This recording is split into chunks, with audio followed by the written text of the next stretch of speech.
दोस्तों आज के वीडियो में हम डिटेल में जानेंगे Airtel axis bank credit card के फीचर्स के बारे में, जिससे आप ये तय कर सकें कि आपको यह कार्ड लेना चाहिए या नहीं। तो दोस्तों वीडियो को लाइक, शेयर और चैनल को सब्सक्राइब ज़रूर करिएगा, क्योंकि मैं ऐसे ही इन्फॉर्मेटिव वीडियोस लाता रहता हूँ।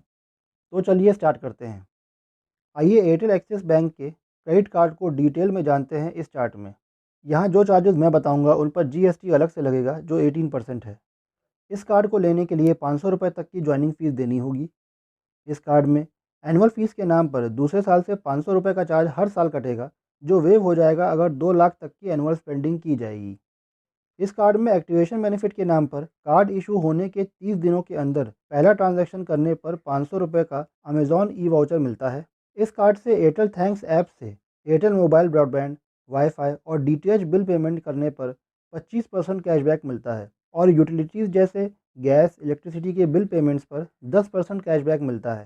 स्विगी, जोमेटो और बिग बास्केट पर 10% डिस्काउंट मिलता है और अदर स्पेंडिंग्स पर 1% कैशबैक मिलता है। डाइनिंग डिलाइट्स ऑफर में पार्टनर रेस्टोरेंट्स में स्पेंडिंग करने पर 20% तक का डिस्काउंट मिलता है। इस कार्ड से भारत के किसी भी फ्यूल स्टेशन से फ्यूल लेने पर अगर स्पेंडिंग 400 रुपये से 4000 रुपये तक हुई है, तो ट्रांजैक्शन अमाउंट का 1% फ्यूल सरचार्ज में छूट मिलेगी, जो मैक्सिमम 500 रुपये तक हो सकती है पर स्टेटमेंट साइकिल। इस कार्ड के बिल को अगर बैंक की ब्रांच जाकर कैश जमा करके पे करते हैं, तो 100 रुपये तक का चार्ज लगता है। इस कार्ड की मदद से एटीएम से कैश विड्रॉ करते हैं तो 500 रुपये प्लस कैश विड्रॉन अमाउंट का 2.5% तक का चार्ज पड़ता है। इस कार्ड में यूज बैलेंस पर 3.6% पर मंथ तक का इंटरेस्ट देना होगा, जो एनुअली 52.86% होता है। इस कार्ड में अगर बिल 500 रुपये या उससे कम का है और पेमेंट करने में लेट हो गया है, तो कोई चार्ज नहीं कटेगा।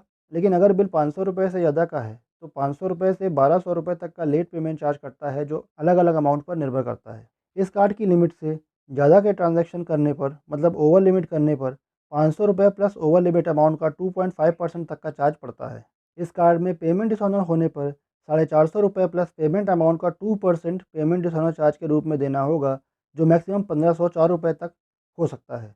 इस कार्ड को रिप्लेस करके नया कार्ड बनाते हैं तो कोई चार्ज नहीं पड़ता है।